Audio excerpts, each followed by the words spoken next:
Hello friends, আবার চলে এসেছে একটা শর্ট ভিডিও নিয়ে। আমাদের এখানে আজকের এই শুভ বুদ্ধ পূর্ণিমার তিথিতে দেখতেই পাচ্ছ রাধাকৃষ্ণের মূর্তি সামনে। আর আজকে কিন্তু এখানে মহাযজ্ঞ করে জগন্নাথ দেবের মূর্তি কিন্তু স্থাপন করা হয়েছে। চলো তোমাদেরকে দেখিয়ে দিই তারই কিছু ছবি।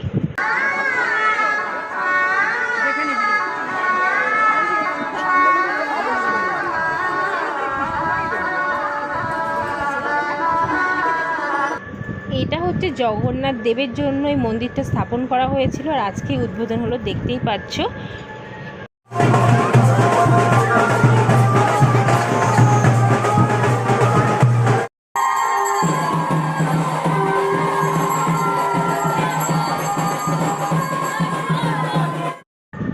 জগন্নাথ দেব তো ছিল এখানে, রথ হয় আমাদের এখানে খুব বড় করে, কিন্তু এটা আলাদা করে এই মন্দিরটা স্থাপন করা হলো। আর এটা কিন্তু পুরীর থেকে আনা হয়েছে জগন্নাথ দেবের এই মূর্তিগুলো।